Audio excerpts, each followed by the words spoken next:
This is Unfilter, episode 258 for November 8th, 2017. You ought to look at Hillary Clinton, and you ought to look at the new book that was just put out by Donna Brazile, where she basically bought the DNC and she stole the election from Bernie.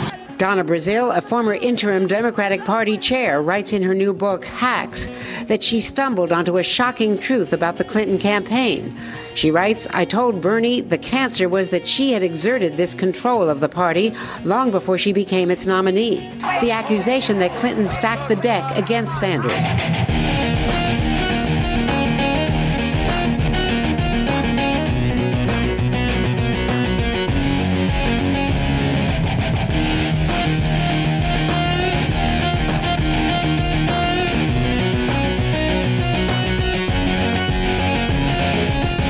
Welcome to Unfilter, episode 258 of Jupiter Broadcasting's weekly show that's watching all of the horrible news so that way you don't have to. My name is Chris, and Mr. Chase, he's out this week. I think he's bench pressing pinball machines.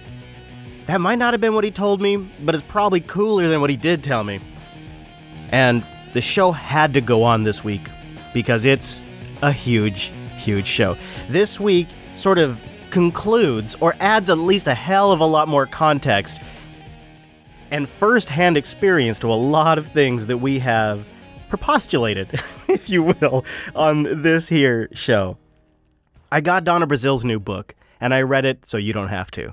And I've pulled a few excerpts that we're going to go through. I got a few clips of her interviews.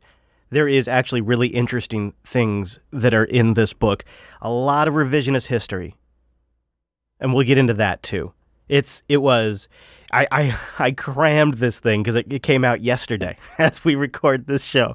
So I crammed that book for the show, and I walked away with a few interesting details, and they're all fresh. But we got to start with our cyber, my friends. And everybody's trying to make a buck on cyber these days. Even AT&T thinks they can make a buck. Yeah, AT&T. So this is for your businesses. How protected is your organization against today's growing and evolving base of cyber risks? Oh, you got a base of cyber risk, guys, and you got to be sure you're watching it. For many organizations, the answer remains unknown. Cybersecurity Rating, powered by BitSight, measures your security posture. So BitSight is their cybersecurity rating. This guy's going to go hoarse if he keeps that up. And this is their number system. And they just give you a cybersecurity number. And as long as you got a good number, you're safe because BitSafe tells you so. And compares it against other companies around the world to help you understand just how protected you really are, your greatest vulnerabilities, and how AT&T can help you address them. Unlike other tools that simply examine policies and conduct periodic scans, no, not those. Cybersecurity Rating provides the most relevant and comprehensive ratings. So everybody's trying to get in on this market. AT&T is now offering a repackaged cybersecurity data diligence package where they look at your sender policy framework, your domain keys, your open ports, and give you a cybersecurity rating and then measure you against your peers. It's AT&T Cybersecurity Consulting and Managed Security. And no, this isn't a commercial. I'm telling you, well, that is a commercial. I'm not doing a commercial for them. This is one of about 15 that were published this week. Last week, another few were published, and I played a couple for you. I don't know what to tell you. My feeds are getting inundated with this. They're buying ads in a lot of the different news outlets. It is, whatever's going on, there's something behind the scenes going on with cybersecurity. It's like the time to make money right now. Maybe it's all this Russia hype.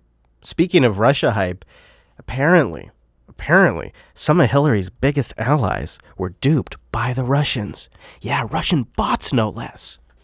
Tonight, more influential Americans sharing social media posts backed by the Russians in the lead up to the election. Famous Twitter users with big followings, from Ivanka Trump to journalists Jake Tapper and Chris Hayes to comedians Trevor Noah and Sarah Silverman. Oh, not Sarah Silverman! Shared tweets that came from nearly 37,000 accounts linked to Russia. Facebook also now admitting 150 million Americans may have been exposed to Russian posts like this one. Both Facebook and Twitter say the posts linked to Russia were a small fraction of what Americans saw during the election. But both platforms allowed the Russians to target Americans by zip code, interests, and background. Is that maybe like how their whole ad system works? Like advertising almost. In effect, weaponizing the posts to influence very influential people. That precise targeting, the reason why Facebook's ad revenue jumped 50% since last year. Yeah, that's why.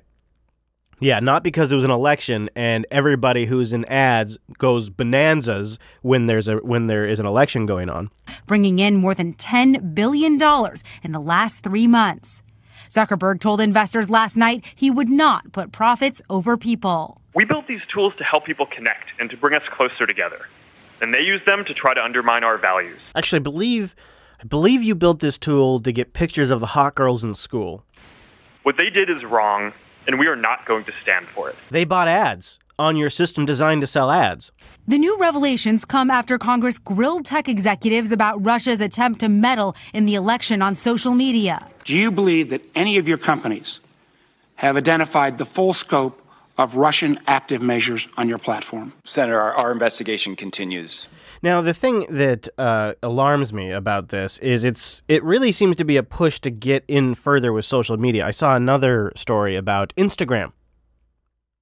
There's an Instagram story where Russian propaganda was distributed via Instagram.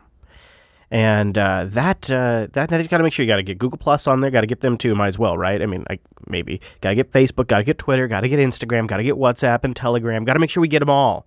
Got to make sure they're all part of it. That way they can all be included. It's all about Russia. Russia, and Russian sanctions, too. In a separate claim of Russian meddling, a U.S. government department recently sent a letter to tech giants warning of Russian efforts to manipulate the energy market via social media. Oh, yeah, this was good. I thought I was looking for the clip, and I thought I didn't have it. I was just being a dummy. This is it right here. So get this. This is some good stuff. Russia using Instagram to influence the oil market. Congress has a responsibility to bring transparency to social media when their content affects important matters of American public policy. On October 23, 2017, it was reported that Instagram, a social media platform owned by Facebook, was utilized by Russian antagonists to influence the U.S. energy market. They're everywhere, guys. This recent revelation confirms the committee's suspicion. Russia has exploited. Now, is it possible? Sure.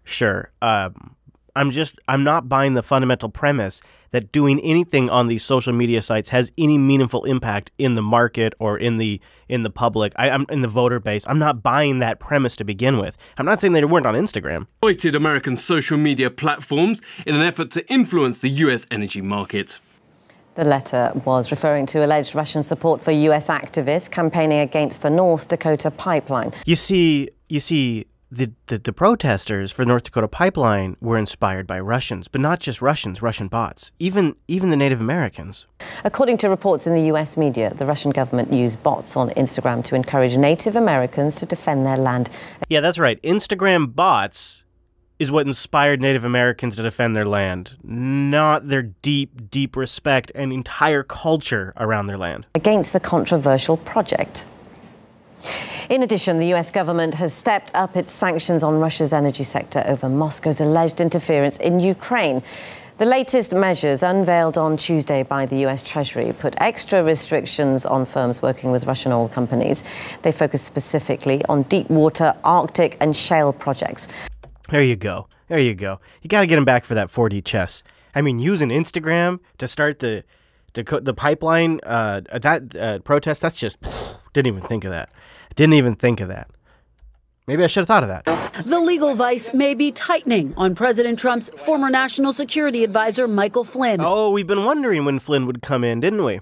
Multiple sources familiar with the investigation tell NBC News federal investigators, that's code for leaks, have gathered enough evidence to bring charges in their investigation of Flynn and his son, Michael G. Flynn. The elder Flynn was fired after just 24 days on the job for lying about his contacts with the Russian ambassador. Mr. Trump has downplayed any connections between Flynn and Russia. I do think he's a fine man. Under scrutiny, Flynn was paid nearly $34,000 to speak at a 2015 Moscow gala and seen sitting next to the Russian President Vladimir Putin while he was informally advising the Trump campaign. Sources indicate special counsel Robert Mueller is zeroing in on Flynn's lobbying work and whether he laundered money or lied to federal authorities about his overseas contacts, and whether Flynn attempted to orchestrate the removal of a chief rival of Turkey's President shipment from the U.S. to Turkey. Now that is where I think they might get him.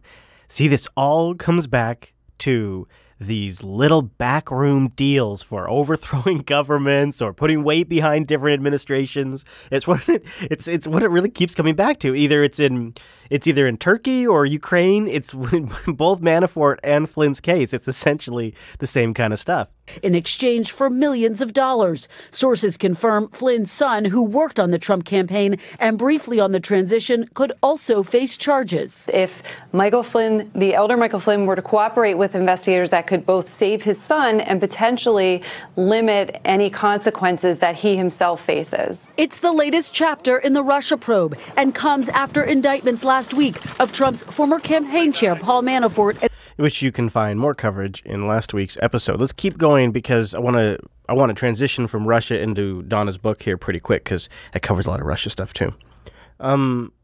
But I think we need to just reassert some fundamental premises around this Russia hack, because if you read Donna Brazile's book, it was Russia. It was absolutely Russia. They were behind all the hacking. It was all Russia. And if you listen to Robbie Mook from the Clinton campaign, he even just yesterday, it's Russia, it's Russia, it's Russia. It's still being blamed on Russia. The thing that they are blaming, the things that they are blaming is phishing attacks on DNC staffers and on Clinton staffers like John Podesta, getting access to their emails, collecting those emails, lots of emails, gigs and gigs of emails and documents, and then compiling them all up, transferring them to WikiLeaks via instructions from Vladimir Putin. And then WikiLeaks picked through it all and decided when to weaponize and release them onto the public to destroy Hillary Clinton. That is the Russia hacking. And I have maintained since the beginning it's a bullshit story. It was an insider job. I think I have my own opinion on who the insider was and why he was murdered. But the fundamental idea that the Russians were this persistent, long-term threat in the DNC network has yet to be proven by anyone. You have CrowdStrike, who I don't find to be credible because they were a hired contractor of the DNC. And you have the DNC and the Clinton campaign, who I don't find to be credible in this. The FBI was never given access to the server. And there is mounting logical evidence, and there is mounting theories and conspiracy theories. There's all of these alternative explanations, let's call it that. All of these different alternative explanations of where this data could come from, and none of them are Russian hack. And yet the narrative is, no, it was the Russians. It was the Russians. So let's break down some reasons why it probably wasn't the Russians. Yeah, well, I mean, the claim that Russia hacked into the DNC and got data and gave it to WikiLeaks has been a fraud from the very beginning. Now, this is Bill Binney. He is a former NSA leaker himself. He went through the more official channels. He worked in, I think, the satellite division of the NSA. We've played lots of clips from him in the past. He's a pretty good source. I mean, we tried to find evidence of it as the Veteran Intelligence Professionals for Sanity, and the evidence that came out about Guccifer 2 and that data was clearly a local download. It wasn't a transfer across the network. We even tried to transfer the data at the rate it came down. It came down at basically 38 megabytes per second was the highest speed. The best we could do in transfer rates from the United States to Europe was from a data center in New Jersey to a data center in the UK, and we got 12 megabytes per second. So a group of former intelligence agencies came together to try to test this theory because they did forensics analysis of the data leak. They looked at the creation time, the modified dates, all of these things to determine how fast they were transferred. We've linked to the report in the past, so if you can do a site search, you might be able to find it. It's a pretty detailed forensic analysis they did on all of the leaked documents to determine essentially a lot of metadata about them, the type of systems they came from, the transfer speed at which they came from those systems, the type of file systems that they were stored on. They were able to get a lot of answers. And so by doing that, they're able to try to attempt to recreate a few models to replicate those conditions. That was with service and data that has to go with the packets and all. The data rate of 38 megabytes per second was roughly just data. So if it was going across the network, you'd have to almost double it to hold all the housekeeping information that has to go with it, so they can monitor it and trace it and things like that.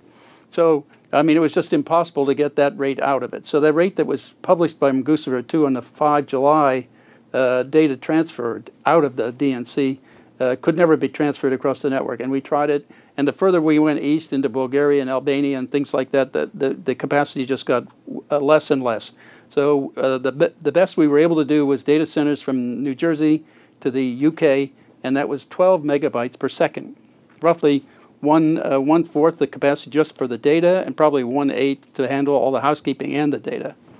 So we'd have to have something 8 times that capacity, something like a dedicated gigabit line to handle it, and that the service providers don't give to anybody.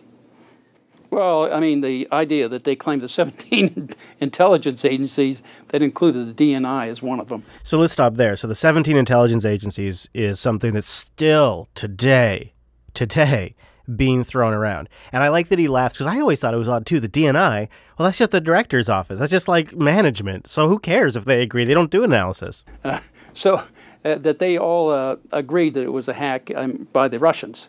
I mean, that's absurd. I mean, there's only one agency there that could actually verify it, and that was NSA. The rest of them are irrelevant to that. They don't have the capacity that NSA does to monitor and own the entire network worldwide, which they do.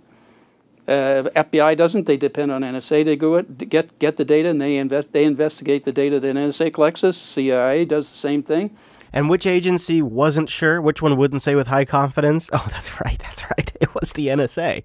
That's right. It was the NSA. Huh, funny. But some people are taking Bill very seriously, including your buddy, President Trump. We're following some stunning new developments involving the CIA Director Mike Pompeo. Intelligence sources say Pompeo met with a conspiracy theorist. Oh, NSA leaker, former service member to the country. Conspiracy theorist now. That's beautiful, Wolf. Right there. He's talking about old Bill, conspiracy theorist. New developments involving the CIA Director Mike Pompeo. Intelligence sources say Pompeo met with a conspiracy theorist some 2 weeks ago at the request of President Trump. The sources say the president asked Pompeo to meet with William Binney. Binney is a former National Security Agency employee who circulated a conspiracy theory about the leaked Democratic Party emails last year. Binney believes the leak was an inside DNC job, not a cyber attack by Russian hackers, even though the U.S. intelligence community concluded earlier this year that Russia did interfere in the 26th presidential election. Joining us now. Gotta get that part in there. You always got to get that in there, right, Wolf? You almost did the 17 part too. You almost did. Of course, Putin still maintains a vehement denial of hacking the U.S. election. Here it is. Accusation you faced, or which is they've said a lot, is that people connected with Russia or backed by Russia were the people who hacked into the Democratic Party's database. That you would also say is completely untrue. Did you catch it?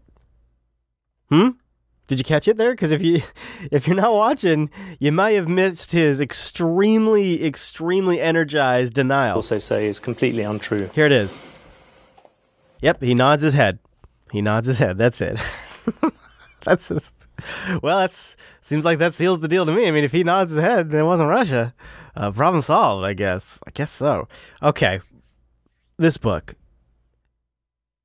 Hacks. You know, the title itself, I think, is actually a reference to Debbie and Hillary and Hillary's team, and not to the hacking of her servers. It's really a teardown of a lot of the Democrat establishment. It's pretty bad, because in there she revises history very favorably for herself in this book. Sort of reframes a lot of situations that are very favorable for her. And she's able to touch on things that people have reported on, or that some camps have been saying for a long time, to sort of make it seem like she was always working that angle. And throughout this entire book, she's extremely respectful to Bernie Sanders. She always has the best things to say about Bernie Sanders, which is funny because she didn't seem to be listening to the Sanders folks back in 2016 when they wouldn't stop talking about this problem. Individual leaders of the DNC can support Hillary Clinton in any way they want, but they are not going to sabotage our campaign. This is December 18th, 2015, and this was Jeff Weaver, the former campaign manager for Bernie Sanders in 2015.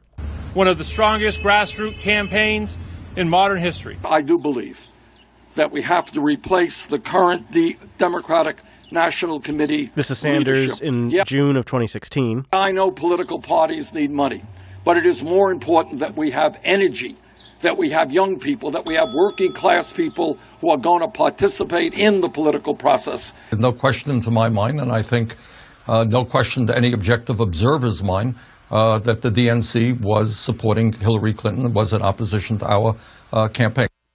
Okay, so not really a secret, but I guess even it took Donna a little while to figure it all out. But now she's causing divisions, right? Now it's a big deal because one of our own is coming out. Explosive claims by former Democratic National Committee Chair Donna Brazile are bringing attention back to last year's presidential race. In a new book, Brazile reveals the DNC struck a deal with Hillary Clinton's campaign in August 2015. It traded strategic and financial control of the committee for fundraising and investment. In response, President Trump, Democratic Senator Elizabeth Warren, and others claimed the 2016 Democratic Party system was rigged.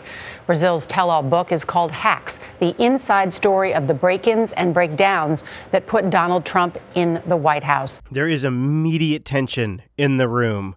I have never seen the CBS hosts so aggressive. I present you the establishment in full reaction mode. Donna Brazile is with us. Good morning. Good morning. How are you? I'm well. Was it a fair fight between Senator Clinton and Bernie Sanders? I believe so. Look, we had 5 candidates in the race.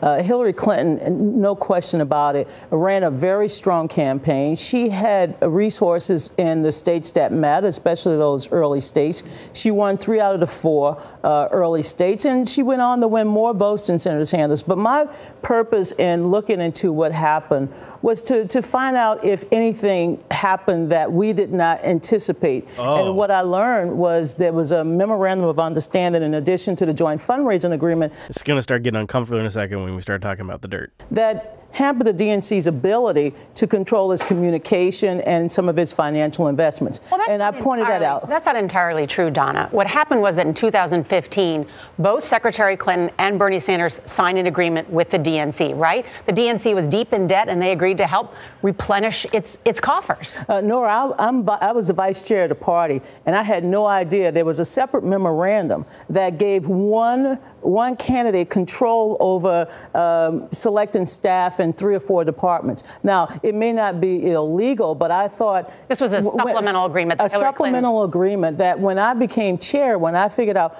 why can't I spend money? Why can't I go out there and make some other strategic investments? And because of this memorandum, I could not. So I felt obligated So this memorandum, which we'll get into more later because she's not giving you a lot of details, essentially gave full control of the DNC to the Clinton campaign. Hiring decisions, finance decisions, communications, which is marketing and PR and talking to the media.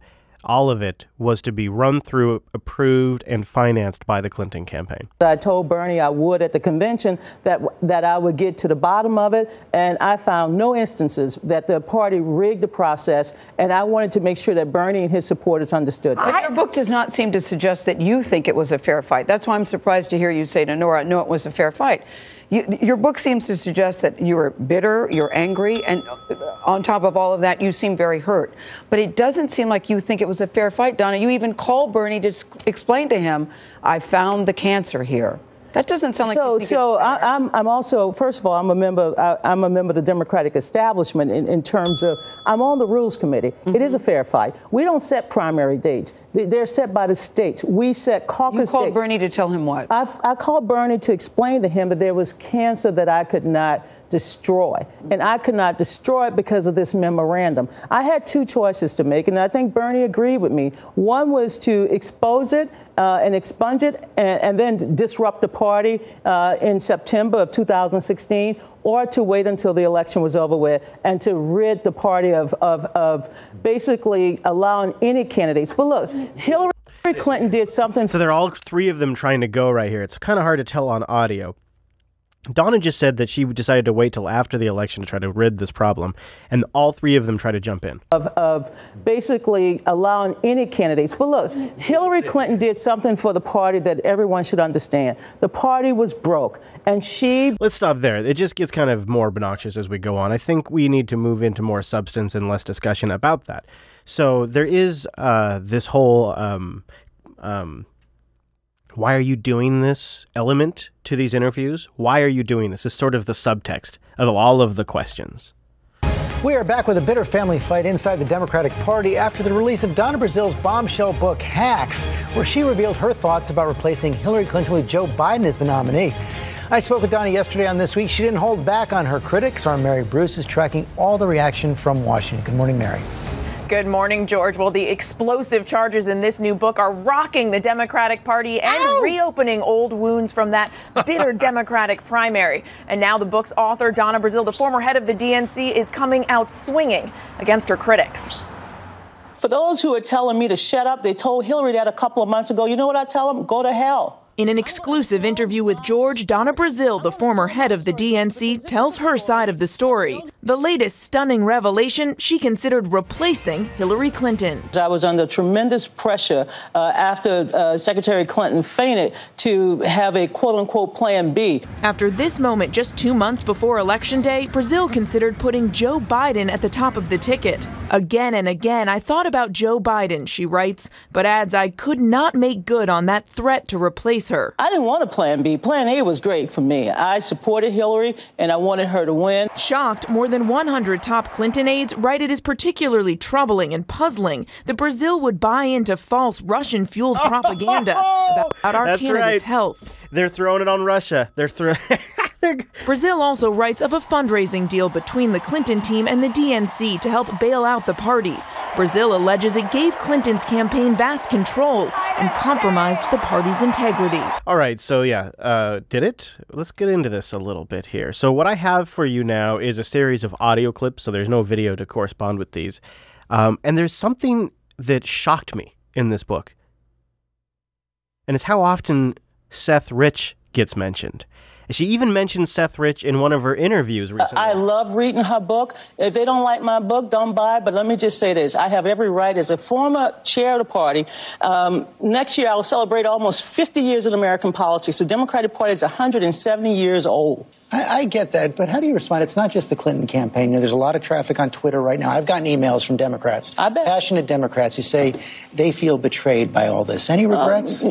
Do I regret taking on a job the second time in my life as chair of the party, cleaning up everybody's mess, taking all of the income in, being unable to spend funds that I raised? Do I regret being on the road 100% of the time, being hacked by the Russians, being harassed, getting death threats?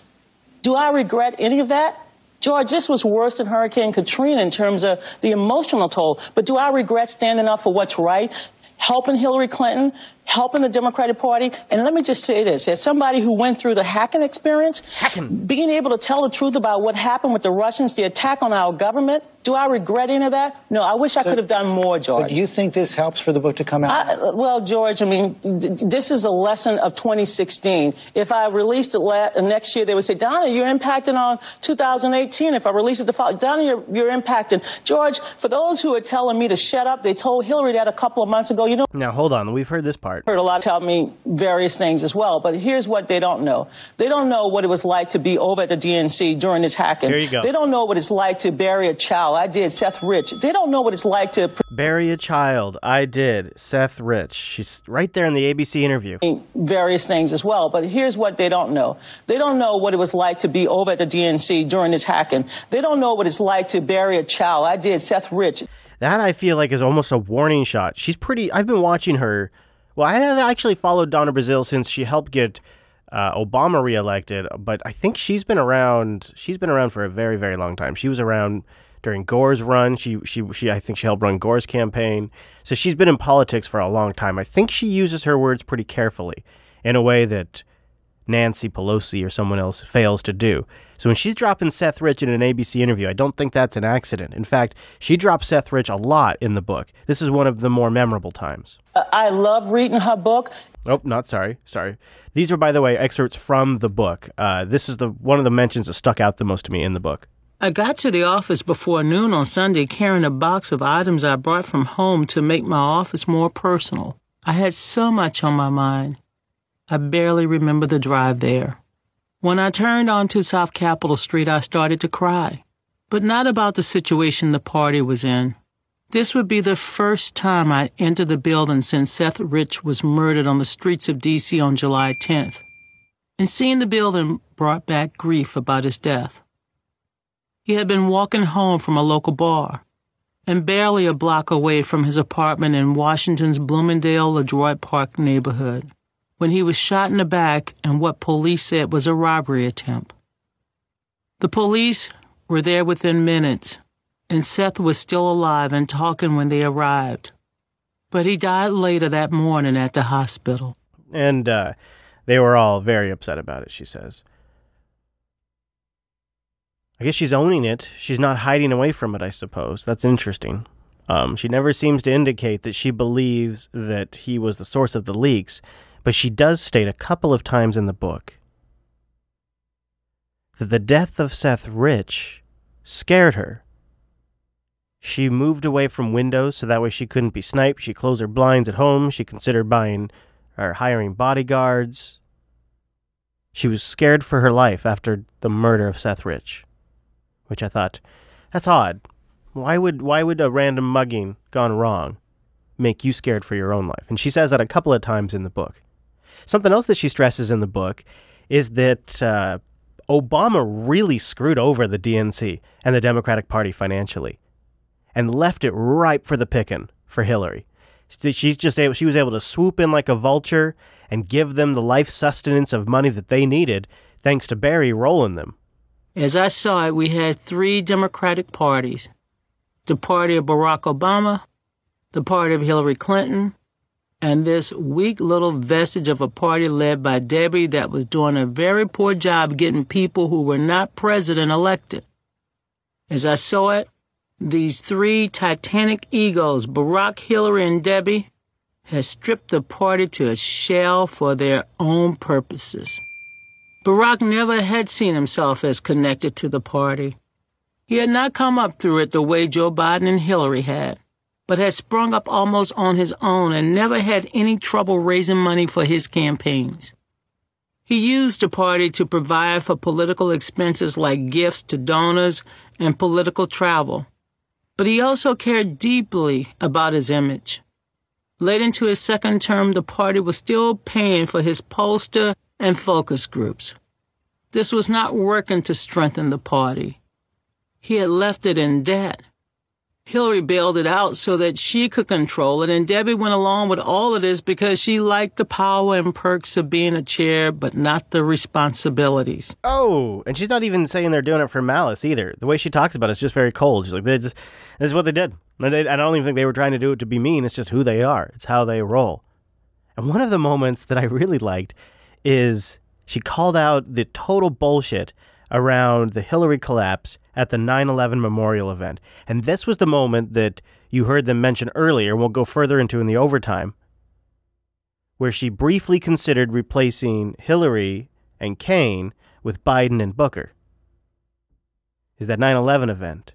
And the issue is that because the campaign wasn't saying anything, the press all started calling the DNC. And she's at the top of the phone tree. When CNN aired the tape, the reporter said that Hillary had left the event early because she was overheated. What? Who thought that up?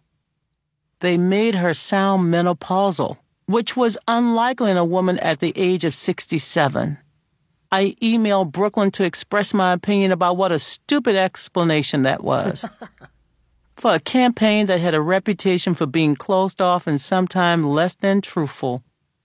This was a huge blunder. When reporters started calling trying to find out what was wrong after she left the memorial, the campaign had not returned their calls for an hour. When they did, they offered up this overheated nonsense that sounded like a lie.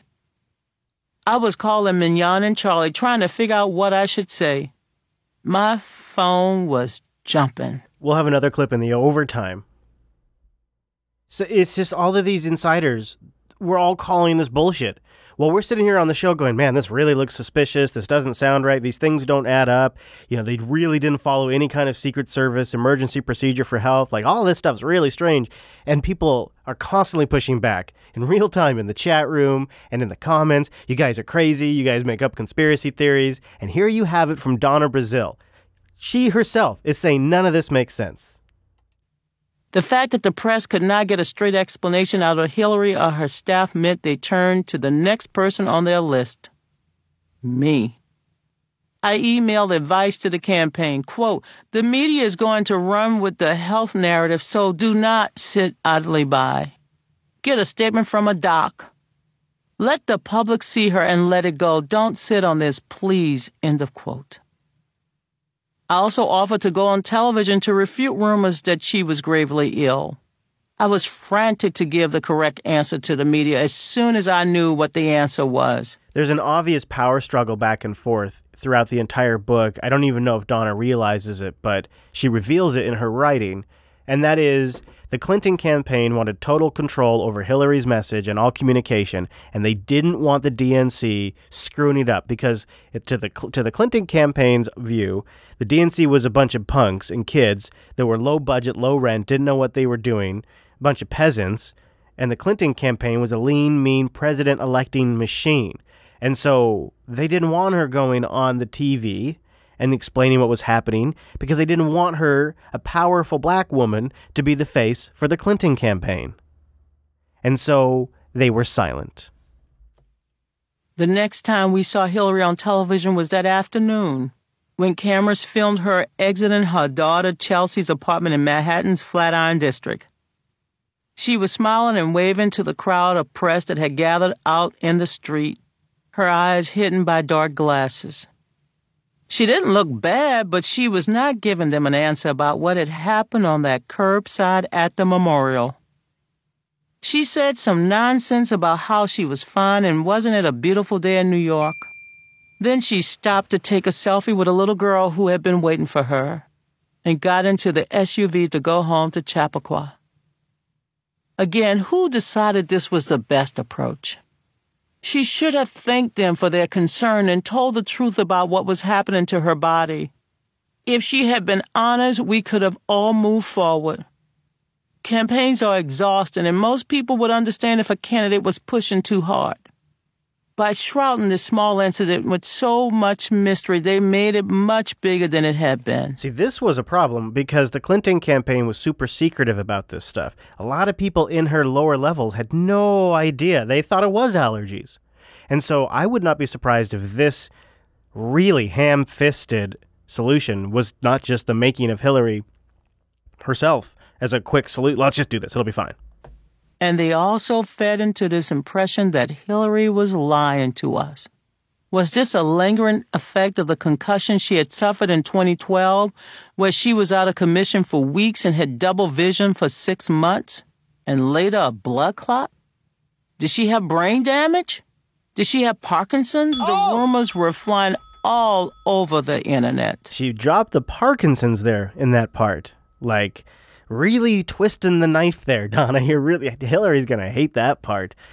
Fascinating. She later goes, just a little bit further in, I figured that was enough, though. She says, and who would believe that if she really had pneumonia, she'd go to an apartment where her 2 young grandchildren are? Like, nobody buys that, she said. There's a lot of others.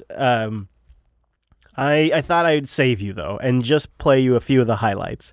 The one that I kind of am still scratching my head over is how the Russians got into the DNC. Now, we got some details here in Donna's book. And it's not by guessing John Podesta's password. Apparently, according to Donna, they got in to the DNC systems via the voicemail system. Voicemail. Specifically, by playing a voicemail.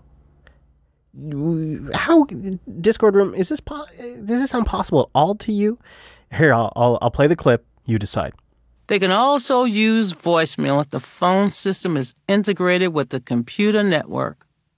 In the case of Cozy Bear, a voice purporting to be a female journalist left messages on DNC staffers' phone asking for information on a story. While the listener was playing the message, she was unknowingly accepting malware. So the playing of the message installed the malware. Now, the only way I could see that is if maybe it was like an MP3 that came in as an attachment, and it somehow contained like a buffer overflow that could affect the player. Like they knew what your default player was going to be, so they knew that it had a vulnerability. I'm trying to think generously how you would get into a system. She then says once they played that voicemail, they were able to collect IT credentials on the login to their intranet and have access to the rest of the network. That part seems feasible to me, but getting in via voicemail, that part I don't quite understand. What do you think? Tucker, son, yeah! Go, Tucker. People say the media are liberal, and obviously they are, but that's not the whole story. More than anything, the national media are part of the establishment. They went to the same schools as the establishment. They share the same values. They're basically the same people. If you want evidence of this, look no further than the controversy over Donna Brazile's new book. Brazile once ran the DNC. So when she says the Democratic Party worked hard to steal the election from Bernie Sanders, you can't exactly dismiss her as a partisan or a kook. And yet that's exactly what many in the establishment press have tried to do for several days. According to highly informed sources we spoke to, top management at CNN directed its employees to undermine Brazile's credibility. Anchors and producers there were vocally offended, many of them, by Brazile's attacks on their friends, the Clintons. If you've been watching that channel, you may have noticed CNN's anchors suggesting that Donna Brazile cannot be trusted precisely because she took part in efforts to rig the primaries for Clinton. Watch. She's the one who, through somebody who doesn't work at CNN, got access to one town hall question and sent an email, which we know from WikiLeaks, to someone in the Clinton campaign to give them a town hall question, which is completely unethical. She wasn't doing that for Bernie Sanders. Do you take her at her word, Sam, given the fact that she lied about that CNN debate and giving those questions to Hillary Clinton ahead of time? Awkward, since that's on CNN.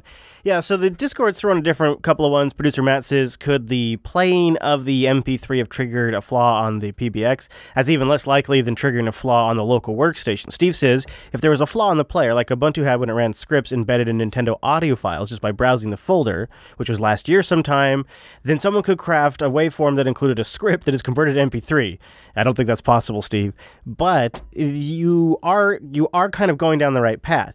If you knew for certainty that the player that would be playing back the voicemail had a vulnerability, which would mean you'd have to know that, you would know the host operating system and what patches it has, you would know the application they're using and its specific version, and you would know the email address of the person that you want to email, or people, and you would know who you need to impersonate to look like a legitimate voicemail from, and you would need to know how to make it look like a legitimate voicemail from the PBX system.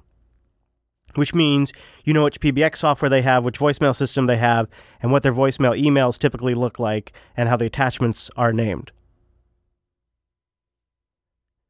That is totally possible by a well-skilled agency, I'm sure. But boy, does that seem like a lot of pre-knowledge you'd have to have before you got access to the network. It's a pretty unlikely way that they got access. It's much more likely that it was an insider leak. I mean, if you're just looking at causes that are more likely to happen, an insider leak walking out with a thumb drive versus this extremely complicated hack, which would be possible, but would require so much precursory knowledge that I would almost think you'd need to have an insider to get that information. Because, I mean, just to recap really quick, you'd have to have some idea of their network authentication infrastructure too. So you kind of have to have some idea of the network to know how to get around and get credentials off the internet once you're on board. You have to have an idea of the host operating system of the employee you're targeting, and which version of Windows it is. Like if it's Windows 7, which service pack does it have? If it's Windows 10, is it like fully up to date? Which browser or player is rendering the file? Which specific version of that browser or player that is rendering the file? And which vulnerabilities does it specifically have?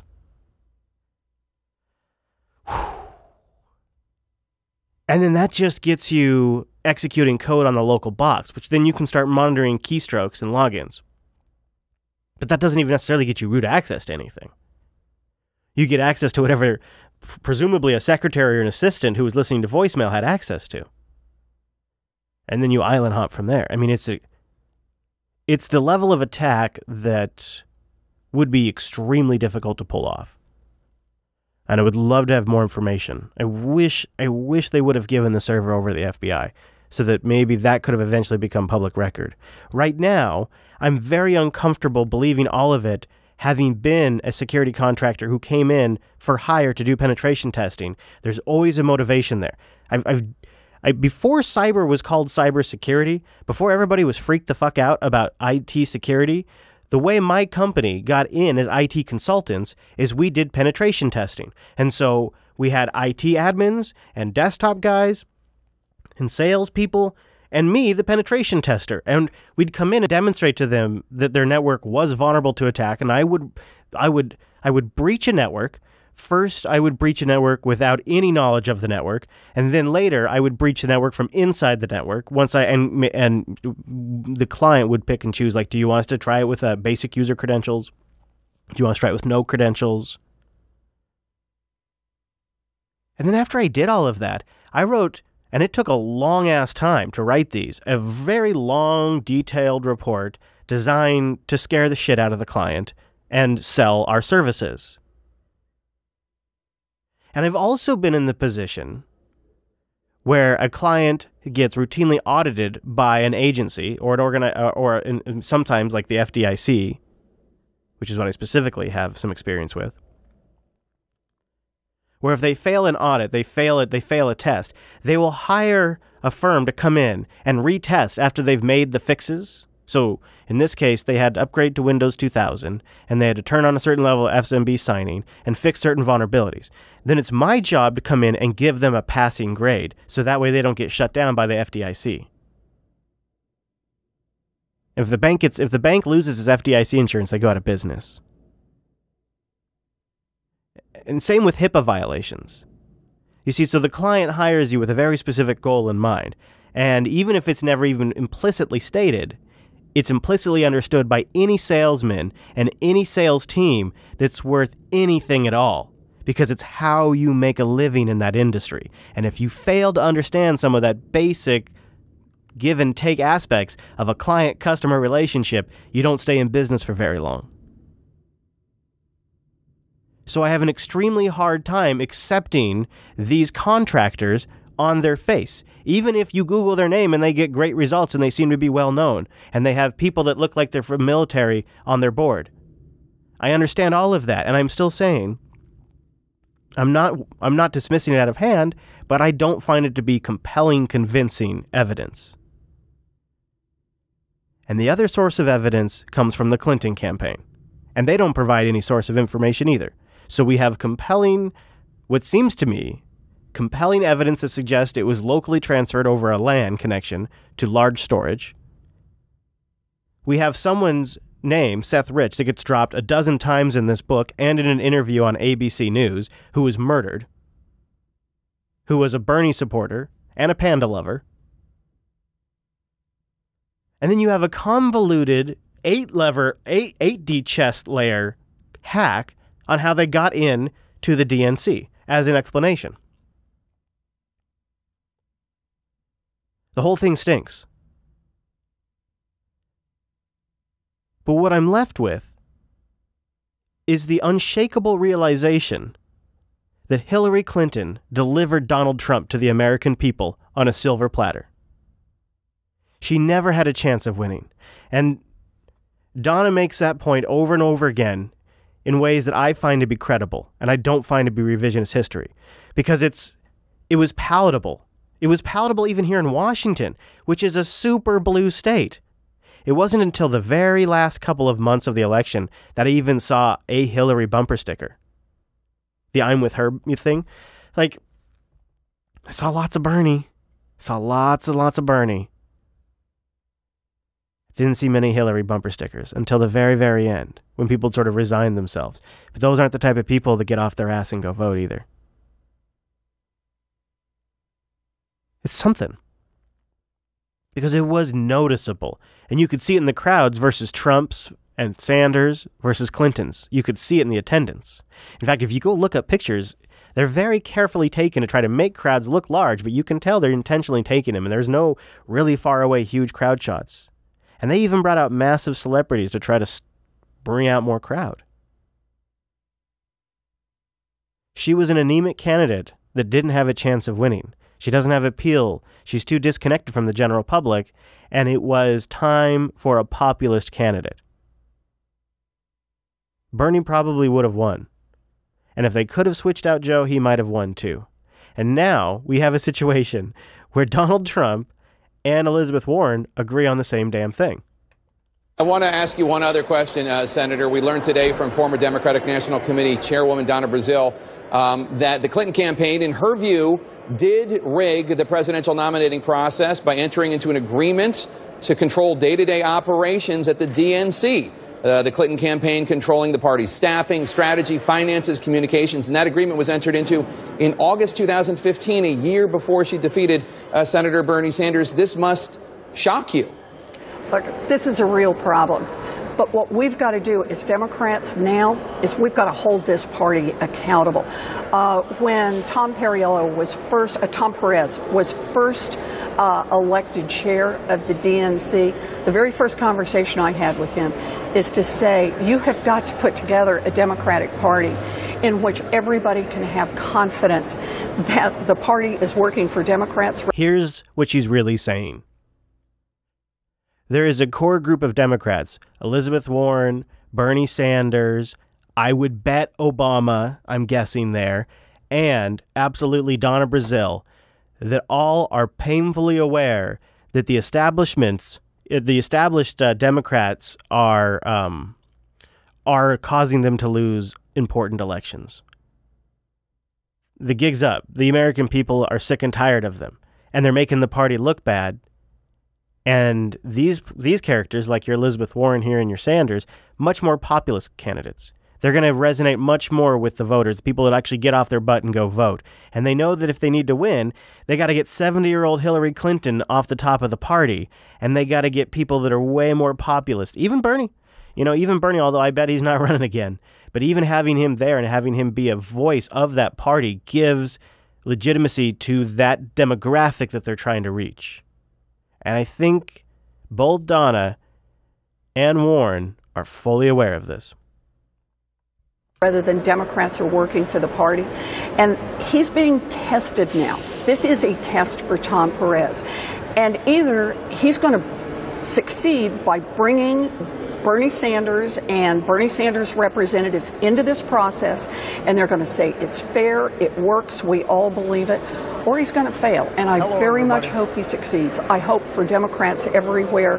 I hope for Bernie and for all of Bernie's supporters that he's going to succeed. Very quickly, Senator, do you agree with the notion that it was rigged?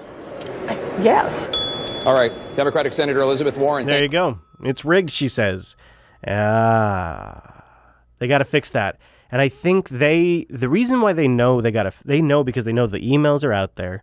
They know it's all over the internet, and they know that they're not going to win elections if all of their voters think it doesn't matter anyways. It's all rigged. They got a real problem on their hands, and they're trying to clean it up before 2018 and 2020. They got a long-term game, and of course the people that are in power are very, very powerful. And I wonder if this takedown of Hillary, this is really sticking a knife in Hillary, because it really shows that her the other message of the book is that by her campaign controlling the funds of the DNC, and by her campaign essentially being responsible for raising funds via other shell corporations, they put a stranglehold on the funds down to lower state-level Democratic races. And so the Democrats were really underfunded as a whole, because the campaign was taking contributions. This is really a beautiful moment in the book. The campaign was taking contributions to the Hillary for America Fund and Ready for Hillary. I can't remember what the other one was. I think it was Ready for Hillary and Hillary for America. Two different funds.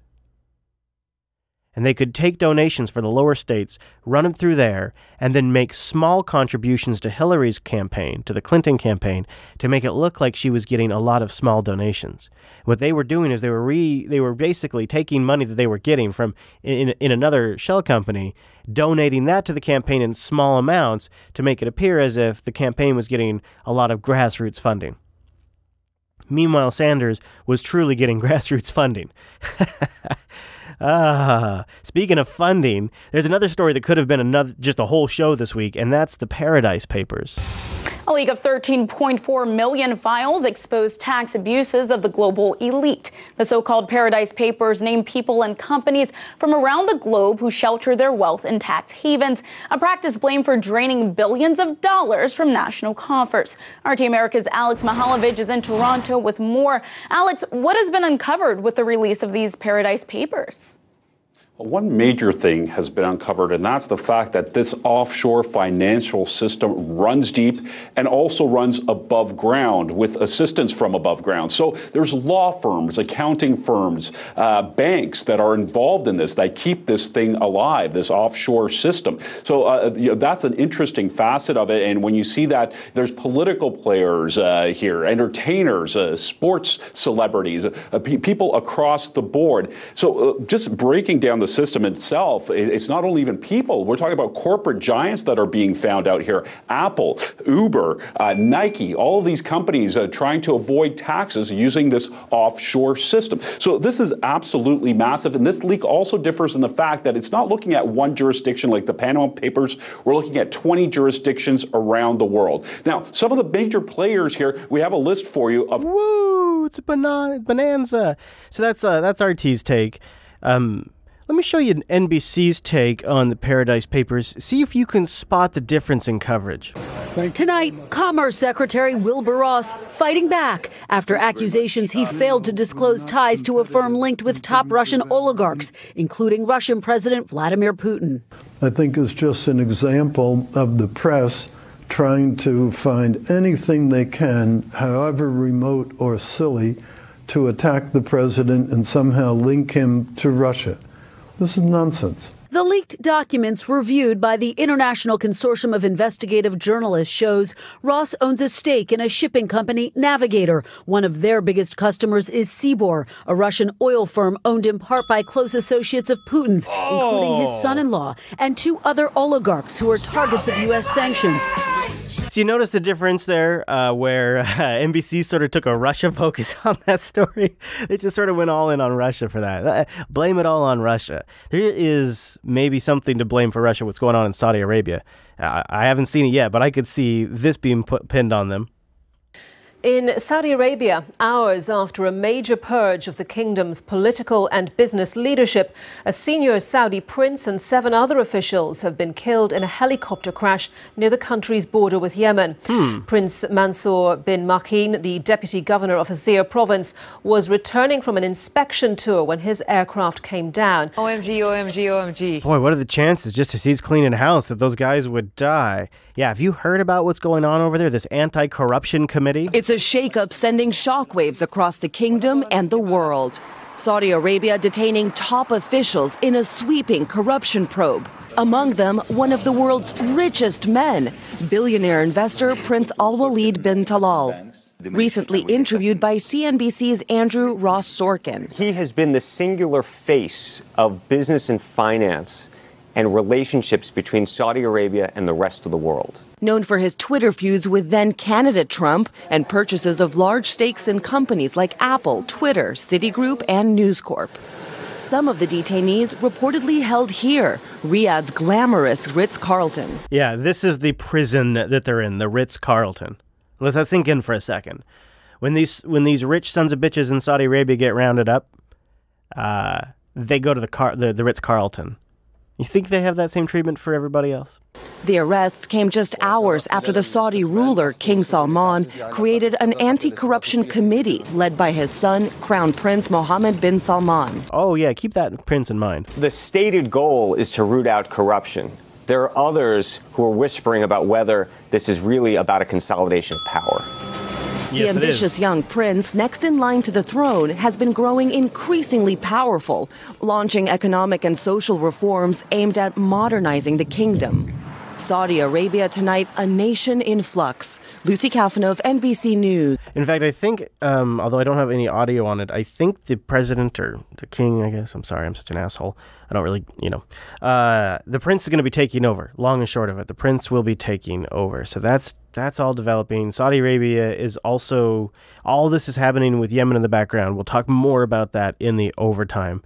But I do want to take a moment before we keep going, because we've done a lot of stuff, and I want to mention the patron, because we only got 2 new patrons. I'm very grateful for all of you, but only getting 2. It's slowing our momentum to our goal. And this week, I feel like I could have definitely done better shows. Could we have broken some of this up into multiple episodes? Definitely could have. And I crammed that book, too, to make it all into this one episode. And I want to remind you guys at patreon.com/unfilter that we are attempting to get to $4,000 per month and move the show into twice a week, kind of like a supplemental show, if you will. Reclaiming my time. Patreon.com/unfilter. Thanks, you guys who do support us over there. Check out the supporter sync this week if you are into that.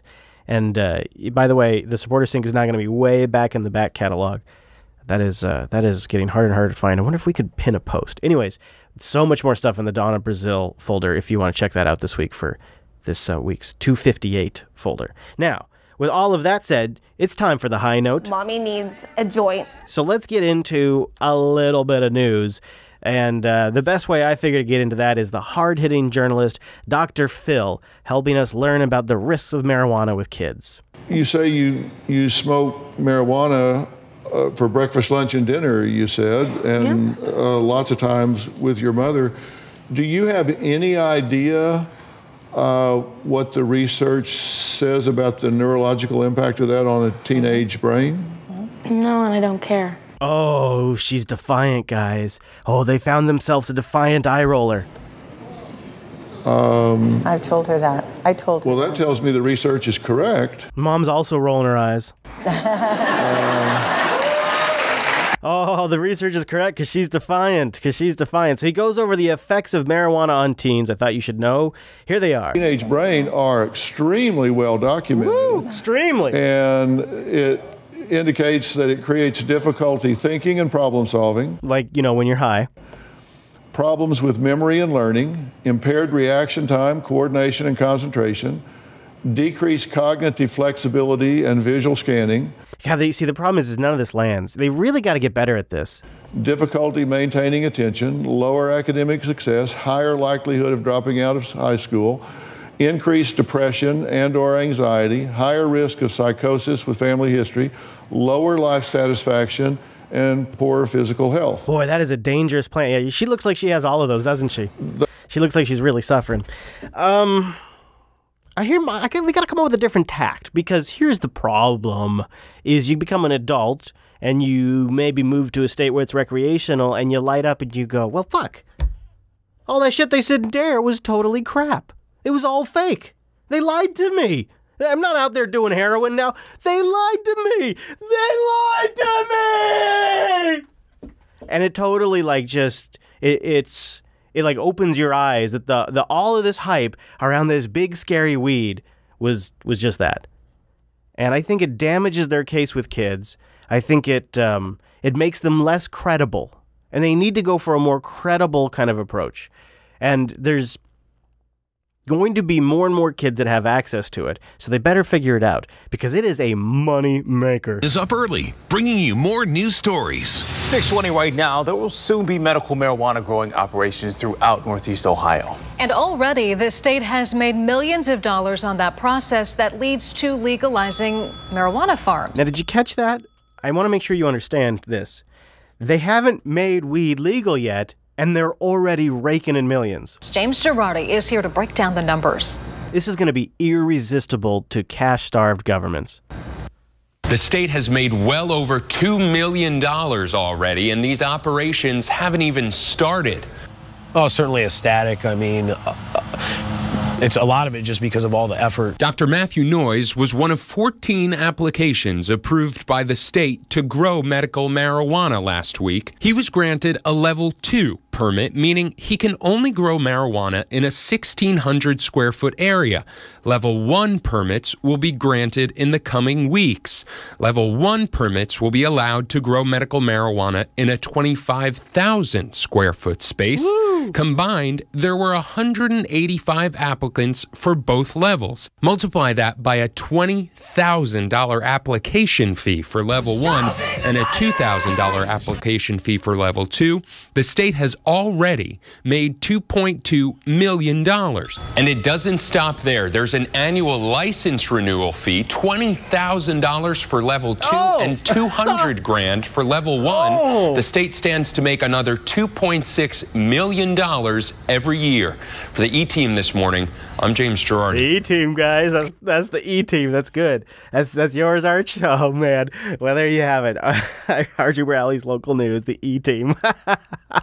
Let's keep going down this money train, because it's not just the local government, like down in your capital. No, it's everybody that gets to cash in. Mommy needs a joint. Morning, marijuana money going to our school, and now some kids in Henderson apparently will benefit even more. Parker Collins is live near Eastern in the 215 to explain late-night developments that made this possible.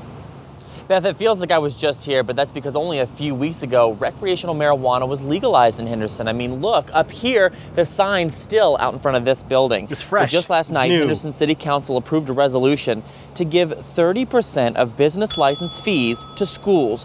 You might remember Henderson has 5 recreational dispensaries. The fees to operate a facility cost upwards of $100,000. Every year, the city will meet to discuss how to disperse the money generated from the pot licenses, and it's not just public schools getting the money.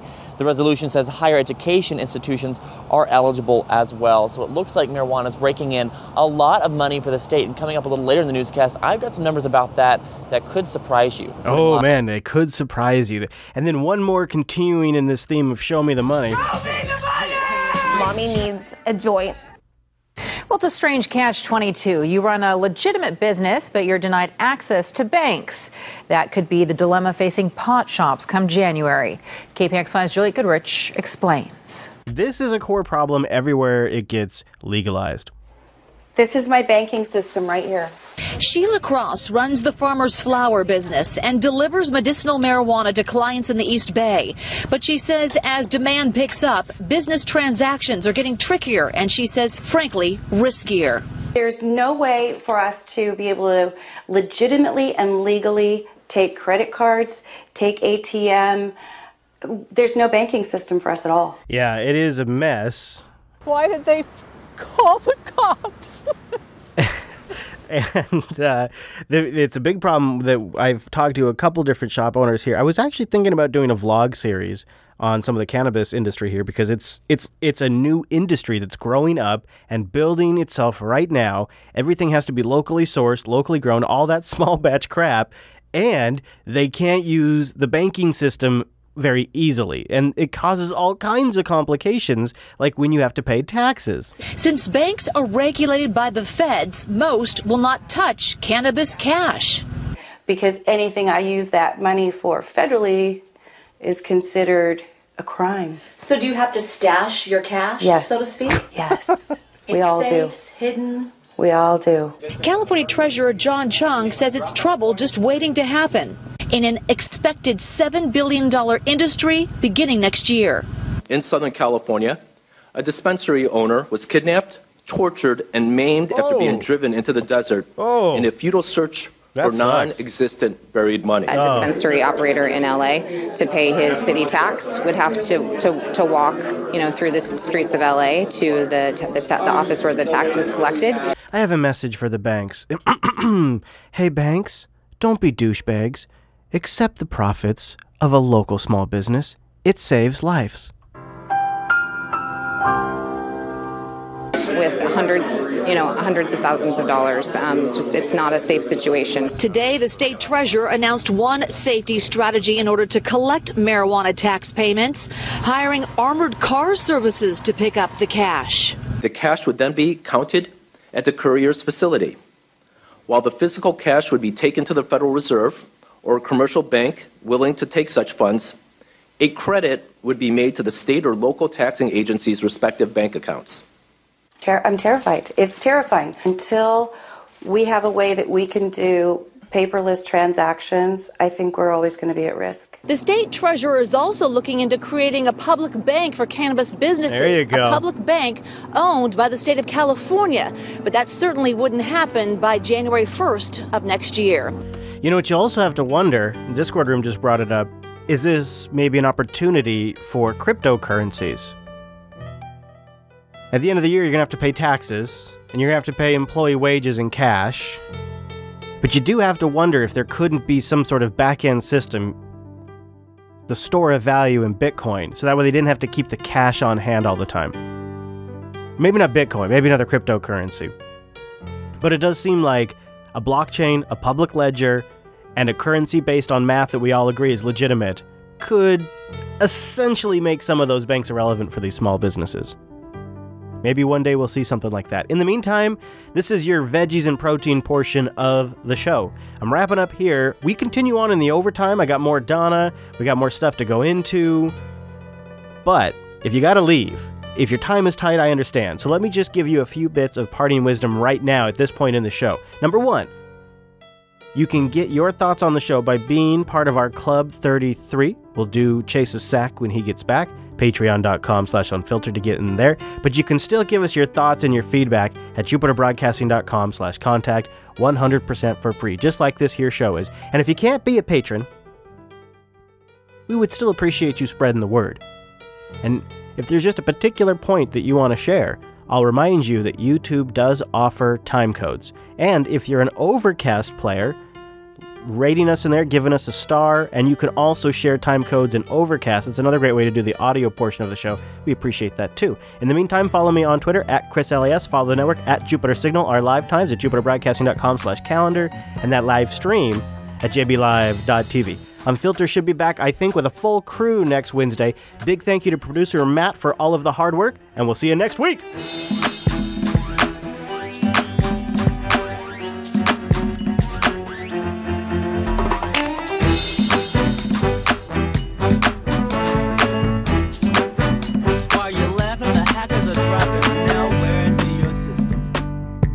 Mommy needs a joint.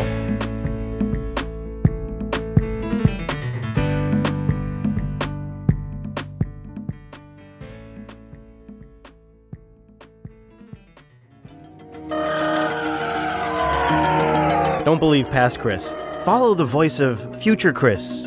Follow me into the overtime.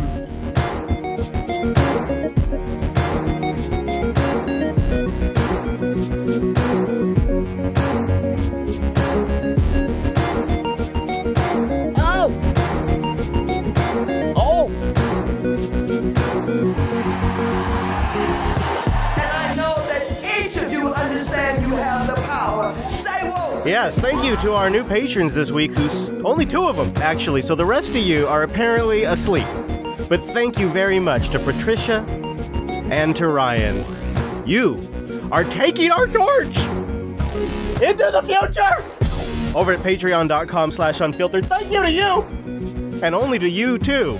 Apparently, all of the rest of this is dedicated to you and all of our other patrons at patreon.com/unfilter, where you keep us going. Thank you for your support now. We do have many things to cover in the overtime this week. And the Oh Nancy segment, it's a bit of a classic, and it's a bit of a comparison. To really kind of drive the point, and to really kind of make a clear distinction as to where the Democratic Party has to go. Like, I think this is a good demonstration of where they really have a hard decision, where they got to boot out Nancy Pelosi if they want to win 2018. And especially if they want to win the presidency and they really want to have like a strong momentum, because they're building on some momentum as of last night. It was a pretty good night for the Democrats, as we've discussed.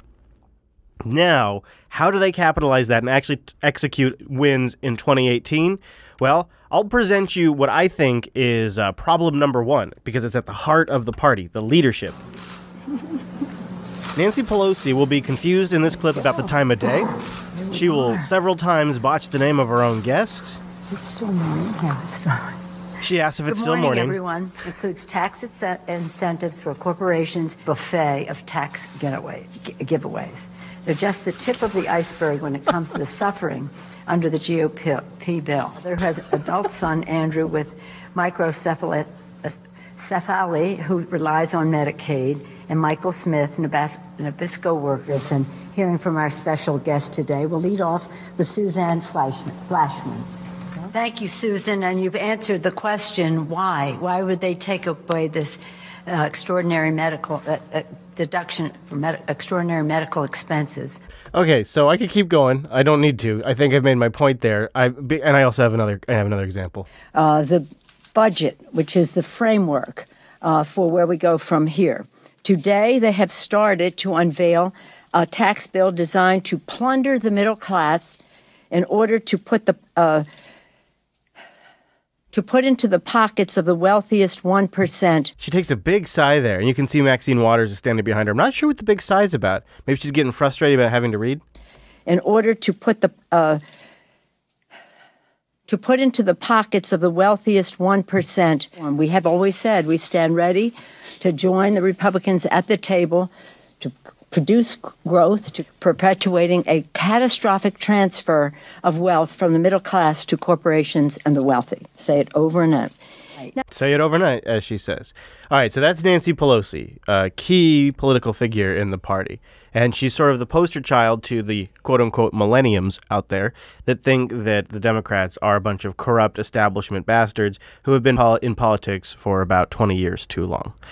Now, as a comparison, let's look for a moment at Donna Brazile, who's also trying to get power in the party here. And notice how she dances around the MSNBC co-hosts, engages them, speaks clearly, and then brings each one of them into the conversation. She's doing better than all of them. She's handling all of them at once. It's a totally other scale than, say, Nancy Pelosi.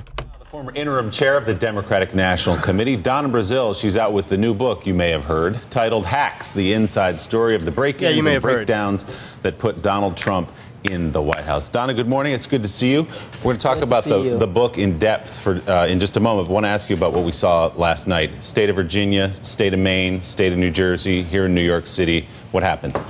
Charlottesville, Georgia. I mean, all of the seats that were flipped last night. You know, I guess to quote the Godfather of Soul, I feel good. James Brown, absolutely. I feel good because for the first time I would say in 2 election cycles, especially off-year election cycles, Democrats are holding their own. This was a blue wave. This was not just the National Party invested in down-ballot races. Also, don't you find it interesting that she has been under fire for this book, and she is saying things that are extremely controversial, and she's naming names, and yet here she is now playing the role of a DNC spokesperson. She doesn't hold a DNC position currently. She's on the Rules Committee, but she doesn't hold a DNC position. She's not in office. But you see how she's positioning herself as an eloquent spokesperson for the party a day after a big victory. This was grassroots Democrats saying, I am taking back my city council. I am taking back my sheriff's seat. I am taking back my state delegate seat. 2 weeks ago, and you'll like this, John. You see how she turns to John, she points to John, she says his name, and she brings John in, who is, background here is he's sort of her biggest critic at the table. He's the one that's most critical of her book at the table. He said so on the show before. So she knows that that's her number one opponent. At my state delegate seat 2 weeks ago, and you'll like this, John. I left D.C. I came down from Boston, Mika, and I went down to Northern Virginia. I said, what the hell am I doing with my life? I'm 57. I should be home sleeping, right? You see how she pulled in Mika there, too. Right? But I was out there canvassing with... And now Mika's laughing because she said Mika's name and she's drawn Mika into the conversation, so Mika's giving her a laugh back. Kathy Train, they say she couldn't win that seat. She won that seat. Wow. She's the first Asian American to win a seat in the state, female to win a seat. I am so proud of those grassroots Democrats. They're taking back the party, and they're going to take back the country next year. 5% increase in turnout. That's the big issue for Democrats in off-season election. Turnout, turnout, turnout. So I'm proud of the Democratic Party. They invested in down-ballot races. That's the key. How much was this, Donna, about Donald Trump? Yes, you were organized. Yes, people turned out. Was this all about Donald Trump? There's no question Donald Trump is on the ballot. He's going to be on the ballot until 2020 unless something else happens. Because the American people are sick and tired of his type of divisive politics. You see how she did that? She manages to make it about Trump without slamming Trump at all, then says divisive politics without naming any particular scandal that she wants to be attached to.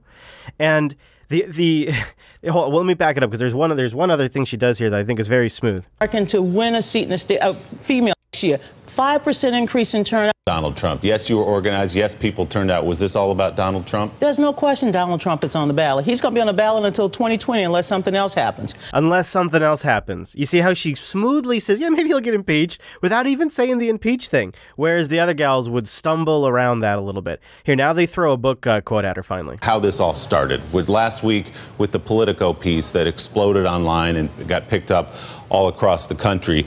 In it, you wrote in part, I had promised Bernie when I took the helm of the Democratic National Committee after the convention, I'd get to the bottom of whether Hillary Clinton's team had rigged the nomination process, as a cache of emails stolen by Russian hackers and posted online had suggested.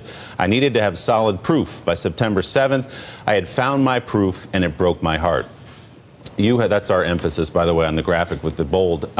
You've said since that you never said that the process was rigged. But if you read that, the premise is that you went out to look and see if it was rigged. Yeah. And then later in that paragraph, you say, I found my proof. The panel uses her dancing around, which she doesn't answer that very well, to eventually turn this into a full-fledged attack against the DNC.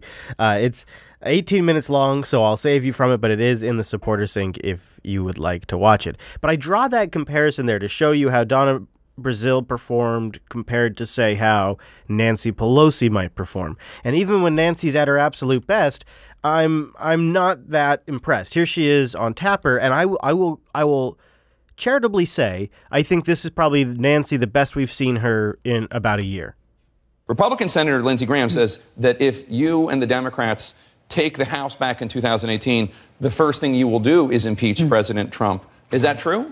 No, I believe that whatever we do, we have a responsibility, first and foremost, to unify the nation. Second of all, you can't go down any path without the facts and the law. If that's there, perhaps it will come out in these investigations. I've been, on the left of our party is still annoyed with me for not impeaching President Bush for going into Iraq. What could be worse than that? But the fact is, that we've got to really be saying what this election means to people in their lives. With this election, yeah. So that's her, and I charitably insane. I'm saying she looks her best. She looks the most clear-eyed she's looked in a long time, and she was pretty on point with her impeachment thing. I mean, that's sort of her go-to line for it. We've played that a few times on the show.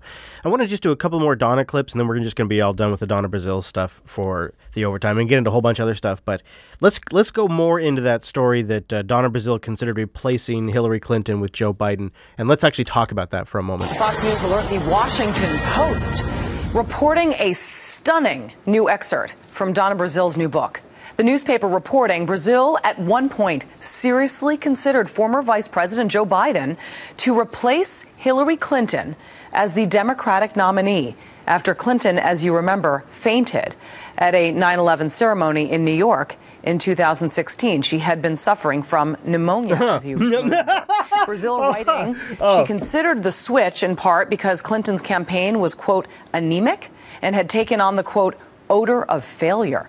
The story comes on the heels of the news that the Clinton campaign took over control of the DNC. She would know because she was on the ground. Plus, she's worked on a few other campaigns. And I would say also, if a podcaster in Arlington was saying it, somebody closer was probably saying it too. But let's talk about this for a second. So Biden replacing Hillary. And I think it would have worked. I think I got a couple. So you got to take yourself back to the context of towards the September, November, October, like that whole range of months there. September and October and November was just email release after email release from WikiLeaks, and there was some really good stuff in there that was clearly showing that stuff was screwed up. If they had taken Hillary off the ticket and put Biden on, none of those emails would have mattered. They weren't about Joe. And if they had taken Hillary off and they'd put Joe Biden on, Well, all of Trump's attacks against crooked Hillary wouldn't have worked against Honest Joe. I don't even know what he goes by. He's a pedophile, as far as I'm concerned, but his public image is got to be one of the highest amongst the Democrats. So can you imagine, like, for a brief moment, they flirted with a combination. I think, and I can't remember the Senator Booker. Would have been Creepy Joe's vice president, Senator Booker, I think. Joe would have won. He's got a high appeal. He was a really popular vice president, and all of Trump's attacks, their entire campaign, would have had to reset. They would have had to re-gear if they would have had to go after Joe instead of Hillary. It probably would have worked. Also, I still firmly believe Bernie could have won too, but don't call it rigged. We're in debt. But I've seen the email traffic, and it appears from at least one email that the Sanders campaign was offered the exact same term. They could also negotiate an agreement of their own if they raised more money. They chose not to. The Sanders campaign set up a joint fundraising account as well, but they chose not to put money in it. But they also chose to allow the DNC to control what little funds they did put in it. This was a separate, what this was an additional memorandum. Right, but they were offered that same thing. Here's the email. If you're raising significantly more than the amount to cover the voter file for the DNC staff would be happy to chat with the Sanders team and come to an understanding about the best way to use those funds to prepare for the general election at the DNC. So they were offered a similar chance. George, when I found out the reason why the chair of the party, the chair of the Democratic National Committee, could not spend the funds, I found the agreement myself. This is the agreement they put out. This is the agreement I found. And what I tried to do, George, was to work within the parameters of this agreement so that I could hire staff, so that I could spend money that we raised, and so that I could help Hillary and Tim Kaine and all of the other Democrats win. As for any agreements or side agreements they had with Senator Sanders, I've never seen that before, George. Do you agree with Elizabeth Warren that the primaries were rigged? I don't think she meant the word rigged, because what I said, George... She's got a fine line to walk here because she's on the Rules Committee. You well know, after I left this show back on July 24th, I said I would get to the bottom of everything. And that's what I did. And I called Senator Sanders to say, you know, I wanted to make sure there was no rigging in the process. I'm on the Rules and Bylaws Committee. I found no evidence, none whatsoever. The only thing I found, which I said, I found the cancer, but I'm not killing the patient, was this memorandum that prevented the DNC from running its own operations. You also write about that email where you appear to share. So let's take a moment here and let's play this part that's a follow-up to the clip earlier in the show about Hillary's health. And now, apparently, now that this book's out, we can all just laugh about it like, oh yeah, it was obvious all along it was serious. Well, I think the whole country was really questioning Hillary Clinton's health. I still think it's a question mark, and only... I got so much hate for daring to talk about Hillary Clinton's health on this show. People unsubscribed from our Patreon. And we didn't even go super heavy into it. We just played the clips and talked about it and played the Dr. What's-His-Face and had just had our conversation about it. But now apparently everybody's talking about it. Time will tell, but there were weeks on end where Hillary Clinton's presence was a real question mark. I mean, she was just flat out absent. And then to actually see her collapsing, I don't think anybody bought the idea that I think she said she had pneumonia. And then hours later, she's out shaking some kid's hand on the street corner. I mean, nobody really believed that. I think Donna Brazile was actually being responsible and thinking of a backup plan. But all these other revelations, what happened?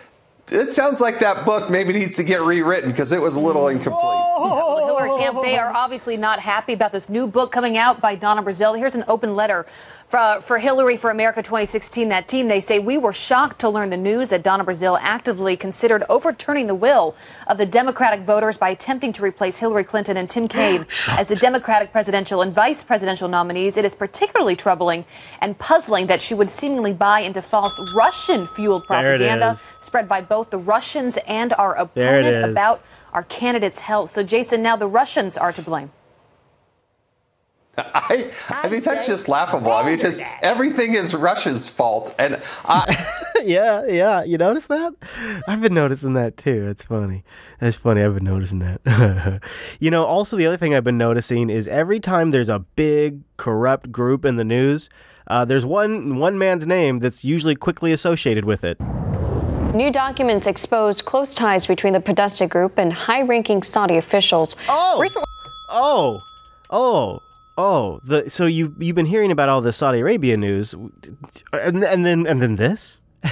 Now let's talk about the Yemen aspect of the Saudi Arabia situation, because that is obviously the larger meta story here. In Yemen's capital, lines to buy petrol grow longer as fuel prices rise higher, having jumped more than 60% in recent days.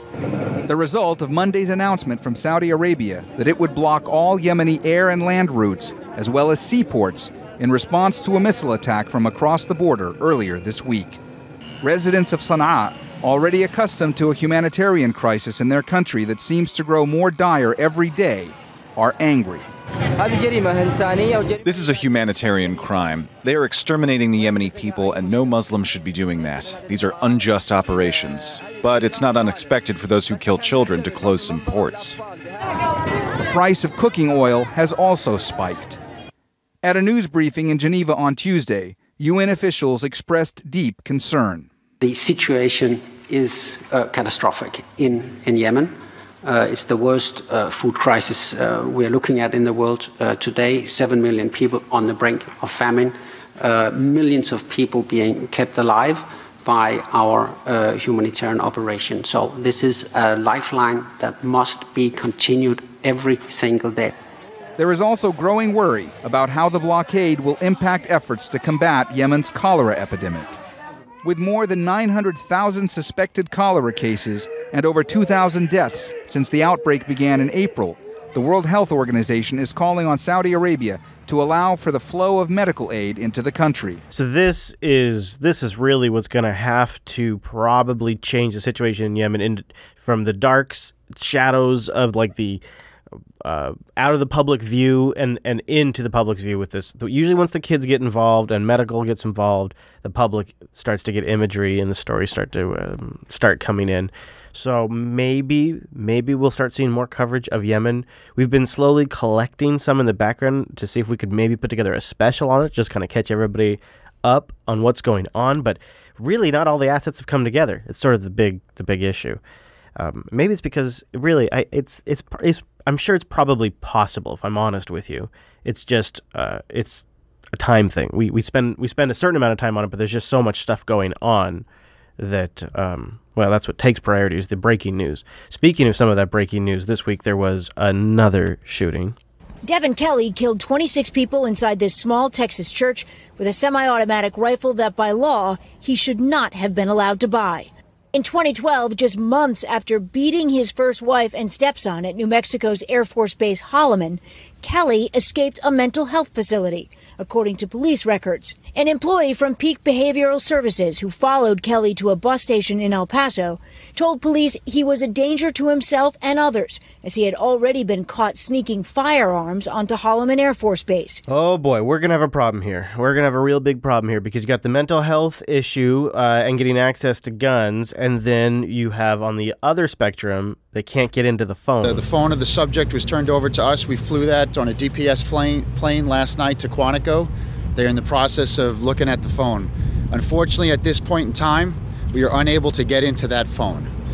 So it actually highlights an issue that you've all heard about before with the advance of the technology and the phones and the encryptions. Yeah, the encryptions.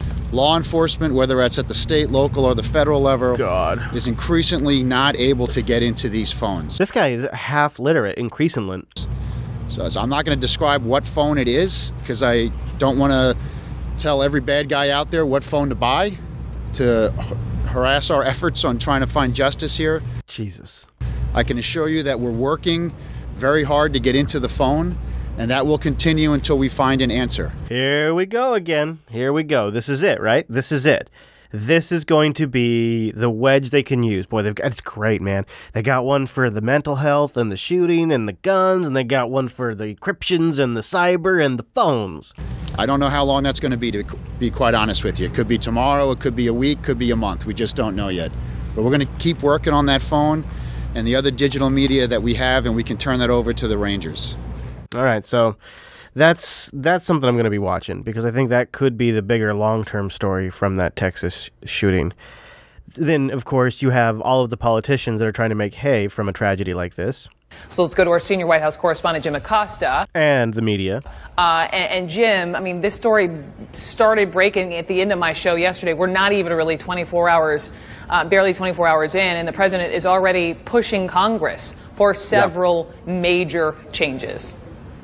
Right. I think President Trump, Brooke, now has the world record for injecting politics into the aftermath of a terror attack. That is exactly what has happened in the No, that's you, Jim Acosta, you. Last 12 hours or so as the president has been tweeting about this. And then if you look at his comments that he made at the beginning of his cabinet meeting, in addition to regarding the U.S. justice system as a joke and a laughingstock, he also called for, I should say, sweeping changes to the nation's immigration system, saying that we should get rid of this diversity lottery system that has been in place for almost 2 decades. Keep in mind, when the president blames the Senate Minority Leader, Chuck Schumer, and the Democrats for this, this is a program that was put in place by Republicans and Democrats, and there was an effort in 2013 by... You like that nice, honest, unbiased reporting there from Jim Acosta? Have you noticed that he's just such a huge dick, and he always is doing this crap? Like, you can report, or you can write a monologue. You're supposed to be a White House correspondent, and here's the problem, is it's his opinion that he's injecting in there. It's not reporting. Have you noticed this? Last year, CNN President Jeff Zucker gave an interview to a publication, Variety, for a puff piece literally entitled How Jeff Zucker Made CNN Great Again. Pretty hard-hitting story. In the piece, Zucker explained his formula for greatness.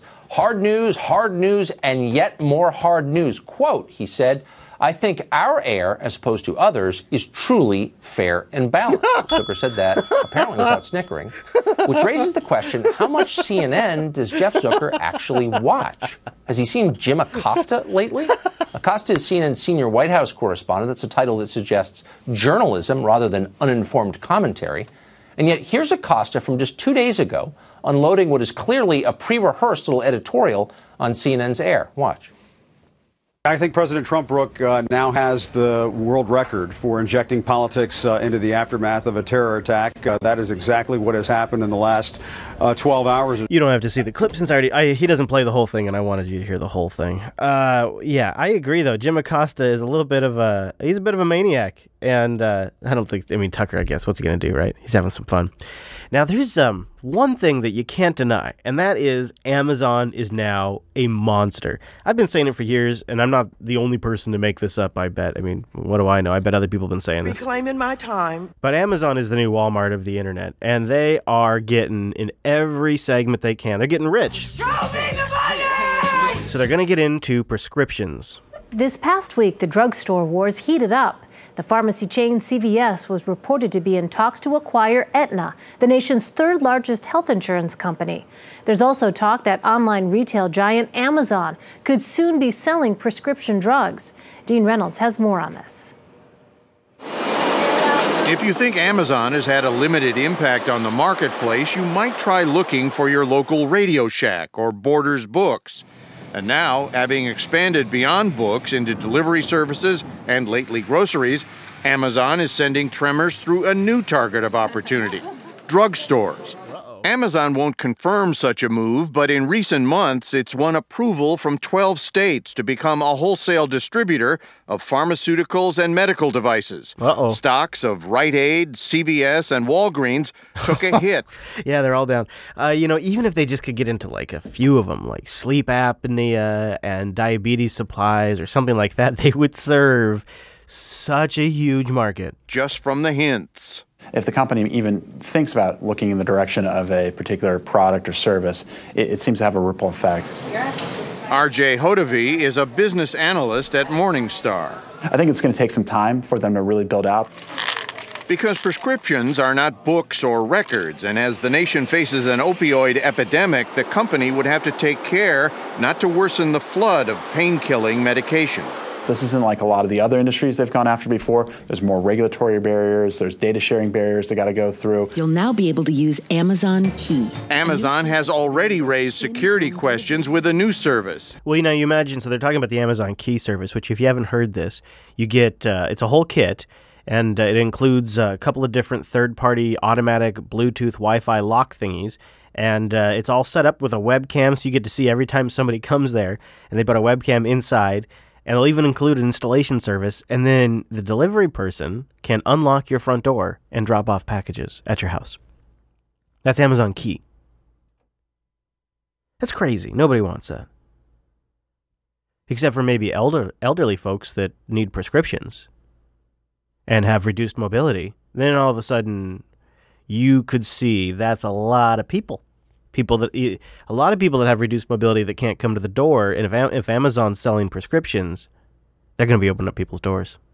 People are going to they're going to go for it. They need their medication. And you combine that with drones, and now you're talking. Amazon Key, which enables delivery drivers to drop off packages inside your home with a special smart door lock. Still, a recent survey by Wells Fargo found 5 out of 10 American adults would likely use an Amazon pharmacy if they could, probably because Amazon's previous entry into a particular sector has had 2 results. One is lower prices, and the other is happier consumers. Subscribe and save to your pills, everybody. Yeah. So there's something I like to celebrate. I don't often celebrate people going to jail or prison of any kind, but it is interesting to watch the Clinton dynasty's reach and power fade. At least this may be an example of the Clintons' power fading and their team around them cracking, because today was Weiner's first day in prison. Tonight, disgraced former congressman and convicted sex offender Anthony Weiner is behind bars, serving the first night of his 21-month prison sentence at a Massachusetts prison. Last May, Anthony Weiner pleaded guilty to transferring obscene material to a minor after the sexts that he exchanged with a 15-year-old girl became public. This episode was the last straw for former Hillary Clinton advisor Huma Abedin, who filed for divorce the next day. Since 2011, Weiner's sexting has cost him his job, his marriage, and now it's cost him his freedom. Once released, Weiner will serve 3 years of supervised probation and be listed on the sex offender registry. But nothing will compare to the first night. Too bad he doesn't get to go to one of those Saudi Arabian prisons there where they got all the cush features. And then let's end it with Joy Behar, who has now become part of the Democrat establishment because she gets a TV show, apparently. It's just amazing what people's cost is. She had a good price, and they paid it. And so she gets a little combative with Donna Brazile. And there was a line that got thrown around over and over again. And I want to play this for you because it's hopefully will help deprogram you a little bit. And you saw people on Twitter and Facebook, if you actually subject yourself to social media, ranting and raving about this all day Tuesday when Donna Brazile's book came out, that she was sabotaging the Democrats right before the election, that this was taking the wind out of their sails and that we were handing it to the Republicans. How could she do this, Donna? Why did you release it this week? Why not next week? Why not next year, Donna, was one of the questions. And the left was extremely annoyed because the talking point at that time was, this is going to ruin our chances and it's all going to be your fault. And she would have been the fall person.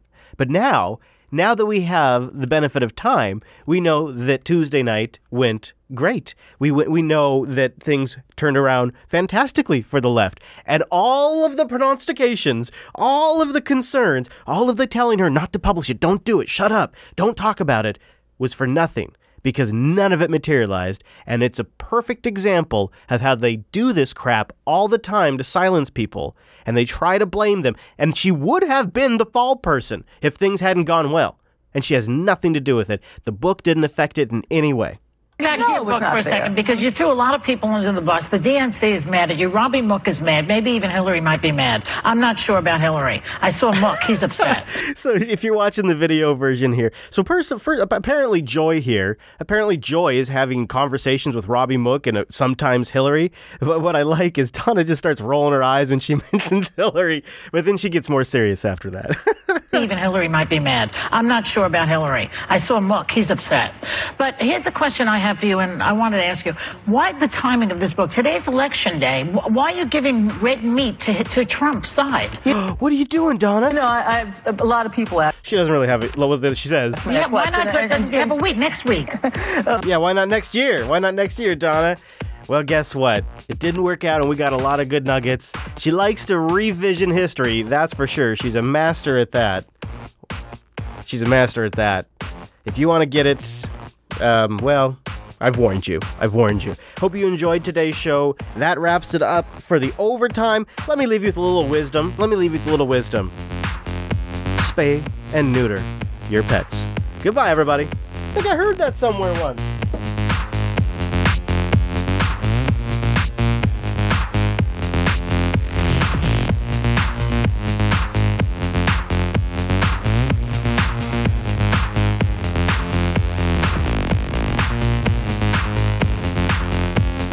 Reclaiming my time. Fuck the idiot. Why did they call the cops?